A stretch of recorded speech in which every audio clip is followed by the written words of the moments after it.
जाते हैं। गरीबदास साहिब जी ने कहा कि अनंत कोट अवतार हैं, ये 9 चित्त में बुद्धिनाश, और खलक खेल खलक में 6 ऋतु 12 मास। परमात्मा के असंख्य ब्रह्मांड हैं, और परमात्मा जब चाहे जिस क्षण में पृथ्वी पर आ जाता है और 1 सेकंड में अपने लोक में होता है। इसके विषय में आदरणीय नानक साहब जी कहते हैं कि अंधुल्ला नीच जात परदेसी मेरा, छिन आवे तिल जावे, और ताकि संगत नानक रहंदा क्यों कर मोंढा पावे। नानक साहब जी ने कहा कि फाई सूरत मुलुक की वेश, ए ठगवाड़ा ठगी देश, खरा सियाणा बहुता बार ये धानक रूप रहा करता। तो उसके विषय में ये कहा है कि वो परमात्मा ऐसा है, 1 सेकंड में तो मेरे पास बैठा दिखा है, दूसरी क्षण में मैं देखता हूँ वो सतलोक जा चुके होते हैं। तो ऐसे कबीर परमेश्वर जी जब चाहे यहाँ आ जाते हैं, सहस्री आते सहस्री चले जाते हैं। वैसे ये 21 ब्रह्मांड काल की जेल है, और इस जेल में कैदी ही आ सकते हैं। लेकिन राजा के लिए कोई प्रतिबंध नहीं होता, वो किसी जेल में कभी जा सकता है, और उन कैदियों को सुविधाएं देने के लिए। तो वो परमात्मा हमारे राजा हैं, हमारे मालिक हैं, वो कभी भी आ सकते हैं, कभी भी जा सकते हैं। तो यहाँ धर्मदास जी ने क्या बताया है, जब परमात्मा अंतर ध्यान हुए, धर्मदास जी क्या पुकार रहे हैं।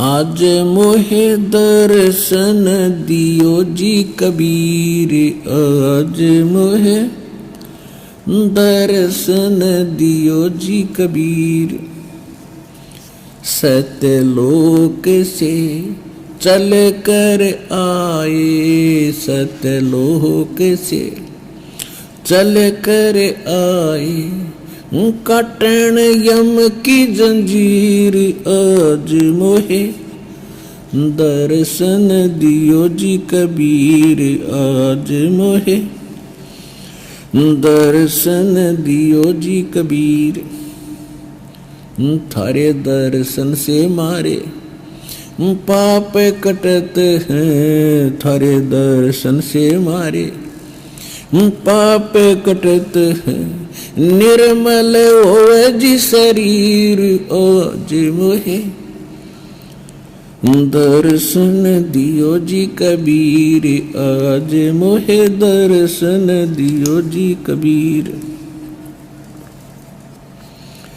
अमृत भोजन मारे सतगुरु कर हैं, अमृत भोजन मारे सतगुरु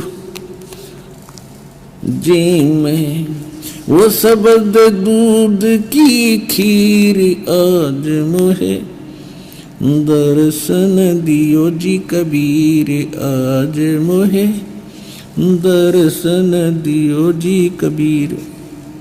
हिंदू के तुम देव कहाए, हिंदू के तुम देव कहाए, मुसलमान के पीर, आज मोहे दर्शन दियो जी कबीर, आज मोहे दर्शन दियो जी कबीर। दोनों दीन का झगड़ा छिड़ गया, दोनों धर्मों का झगड़ा छिड़ गया, वहाँ टोहे ना पाए शरीर, आज मोहे दर्शन दियो जी कबीर, आज मोहे दर्शन दियो जी कबीर। धर्मदास की अर्ज गुसाई, धर्मदास की अर्ज गुसाई, बेड़ा लंगाइयो पर ले तीर आज मोहे, दर्शन दियो जी कबीर आज मोहे, दर्शन दियो जी कबीर। अब हम जो आज सिद्ध करना चाह रहे हैं आपको, वेद बताते हैं ऋग्वेद मंडल नंबर 9 सूक्त 86 का 86 का 26 और 27 मंत्र। उसमें क्या लिखा है कि परमात्मा ध्रुलोक के, ध्रुलोक माने उस तेजो में स्थान सतलोक के, सतलोक एक पृथ्वी है, उसका कलर वाइट है, जैसे कि तक काले रंग की मिट्टी होती है और कहीं पर लाल रंग का बालू रेत होता है, तो उस परमात्मा वहाँ की जो मिट्टी है कंप्लीट एक कलर की है और सफ़ेद है और उसमें से बहुत ज़्यादा प्रकाश निकल रहा है। और वहाँ पर जितने भी वृक्ष हैं, पेड़ पौधे हैं, सभी वाइट कलर के हैं। वाइट हैं लेकिन उनके अंतर होता है, प्रत्येक फल का थोड़ा सा हटकर कलर होता है, पत्तों का थोड़ा सा हटकर होता है, पेड़ का हटकर होता सफ़ेद ही है। तो वहाँ क्या बताते हैं कि वो परमात्मा उस ध्रुव लोक के, उस सतलोक के तीसरे पोर्शन में, थर्ड पार्ट में टॉप पर विराजमान है।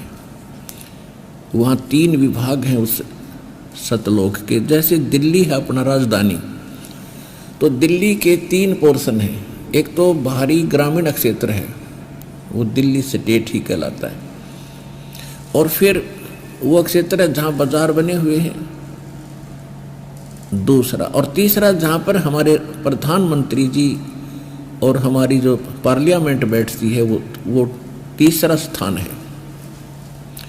इसी प्रकार वो परमात्मा ध्रुलोक के तीसरे स्थान पर विराजमान है और वो परमात्मा वहाँ से चलकर आता है, बिजली जैसी गति से आता है, अच्छी आत्माओं को मिलता है और भक्तों के पाप नाश करता है जो साधना करते हैं।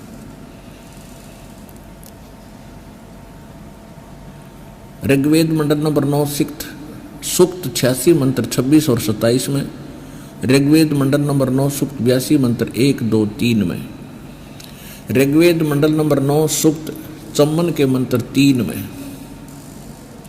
ऋग्वेद मंडल नंबर 9 सूक्त 20 मंत्र 1 में, ऋग्वेद मंडल नंबर 9 सूक्त 1 मंत्र 8 और 9 में, ऋग्वेद मंडल नंबर 9 सूक्त 94 के मंत्र 1 में, ऋग्वेद मंडल नंबर 9 सूक्त 95 के मंत्र 2 में, ऋग्वेद मंडल नंबर 9 सूक्त 96 यानी 96 के मंत्र 17 से लेकर 16 से लेकर 20 तक, और भी अनेक स्थानों पर इसका सारांश बता देता है दास कि वो परमात्मा 3 प्रकार से लीला करता है सभी प्राणियों की केयर टेक करने के लिए, देखभाल के लिए। एक स्थिति परमात्मा की है कि ऊपर ध्रुलोक यानी सतलोक के तीसरे पोर्शन में, यानी टॉप मोस्ट प्लेस पे, शिखर में, सुन शिखर में, चोटी पर एक बहुत बड़ा गुम्बद है मालिक का, सफ़ेद वाइट, और उसमें सिंहासन बना है, तख्त बना है भगवान का, और उस पे परमात्मा विराजमान है। जैसे राजा बैठते हैं अपने सिंहासन के ऊपर, ऐसे मालिक विराजमान हैं और परमात्मा नर आकार हैं, कबीर सदृश हैं, कबीर साहिब जैसा ही उनका रूप है। उनके एक रोम में यानी एक बाल में करोड़ सूर्य मिला दे, करोड़ चंद्रमा, इतना प्रकाश है। और सिर पे मुकुट है जैसे राजा लोग पहनते हैं, और उसके ऊपर एक छत्र बना हुआ है। तो वो परमात्मा वहां विराजमान है इस रूप में। वहां से जब वो चलकर आते हैं, अपने उस तेज को हल्का कर लेते हैं, हल्का तेज पुंज का शरीर बना लेते हैं, क्योंकि एज इट इज रोशनी युक्त आ जाए, प्रकाश युक्त, तो हमारी चरम दृष्टि उन मालिक को देख नहीं सकेगी, जैसे उल्लू सूर्य नहीं देख सकता। यही स्थिति अपनी हो जावे, इसलिए वो अपने शरीर के